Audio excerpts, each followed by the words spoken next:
मकरध्वज कौन था? पवन पुत्र हनुमान बाल ब्रह्मचारी थे, लेकिन मकरध्वज को उनका पुत्र कहा जाता है। यह कथा उसी मकरध्वज की है। वाल्मीकि रामायण के अनुसार लंका जलाते समय आग की तपिश के कारण हनुमान जी को बहुत पसीना आ रहा था। इसलिए लंका दहन के बाद जब उन्होंने अपनी पूंछ में लगी आग को बुझाने के लिए समुद्र में छलांग लगाई तो उनके शरीर से पसीने की एक बड़ी सी बूंद समुद्र में गिर पड़ी। उस समय एक बड़ी मछली ने भोजन समझकर वह बूंद निगल ली। उसके उदर में जाकर वह बूंद एक शरीर में बदल गई। एक दिन पाताल के असुरराज अहिरावण के सेवकों ने उस मछली को पकड़ लिया।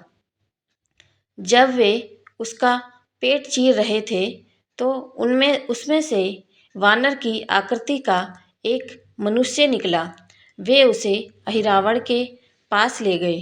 अहिरावण ने उसे पातालपुरी का रक्षक नियुक्त कर दिया।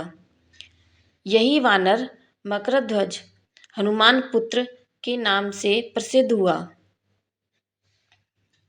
जब राम रावण युद्ध हो रहा था तब रावण की आज्ञा अनुसार अहिरावण ने राम लक्ष्मण का अपहरण कर उन्हें पातालपुरी में ले गया। उनके अपहरण से वानर सेना भयभीत और शोकाकुल हो गई, लेकिन विभीषण ने यह भेद हनुमान के समक्ष प्रकट कर दिया। तब हनुमान जी ने राम लक्ष्मण की सहायता के लिए हनुमान जी पातालपुरी पहुँचे।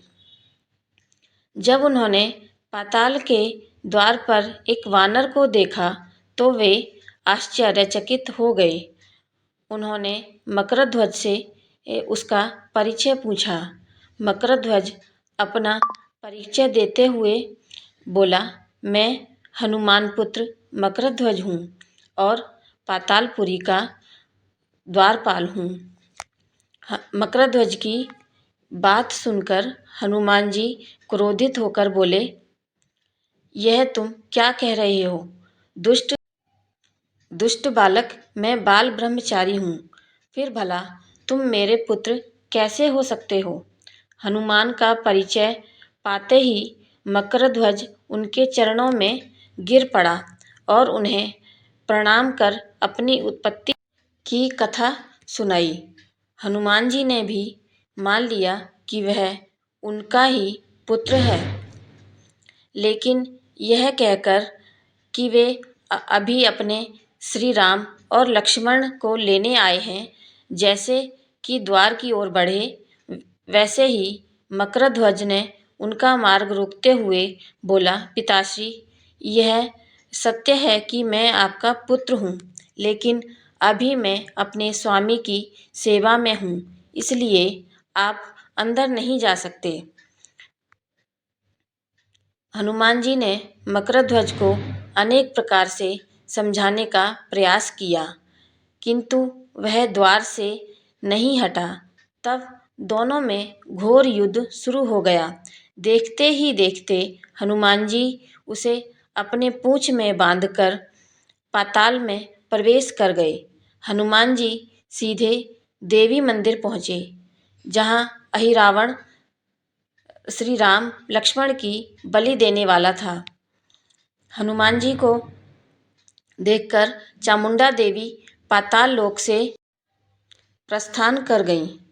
तब हनुमान जी देवी रूप धारण करके वहाँ स्थापित हो गए। कुछ देर के बाद अहिरावण वहाँ आया और पूजा अर्चना करके जैसे ही उसने राम लक्ष्मण की बलि देने के लिए तलवार उठाई, वैसे ही भयंकर गर्जना करते हुए हनुमान जी प्रकट हो गए और उसी तलवार से अहिरावण का वध कर दिया। उन्होंने राम लक्ष्मण को बंधन मुक्त किया और तब श्री राम ने पूछा, हनुमान, तुम्हारी पूंछ में यह कौन बंधा है? बिल्कुल तुम्हारे समान ही लग रहा है, इसे खोल दो। हनुमान जी ने मकरध्वज का परिचय देकर उसे बंधन मुक्त कर दिया। मकरध्वज ने श्री राम के समक्ष सिर झुका लिया। तब श्री राम ने मकरध्वज का राज्याभिषेक कर उसे पाताल का राजा घोषित कर दिया और कहा कि भविष्य में वह अपने पिता के समान दूसरों की सेवा करे। यह सुनकर मकरध्वज ने तीनों को प्रणाम किया। तीनों उसे आशीर्वाद देकर वहाँ से प्रस्थान कर गए। इस प्रकार मकरध्वज हनुमान पुत्र कहलाए। मेरी यह कहानी आपको कैसी लगी मुझे कमेंट करके ज़रूर बताएं और मेरे चैनल को लाइक शेयर और सब्सक्राइब ज़रूर करें। धन्यवाद।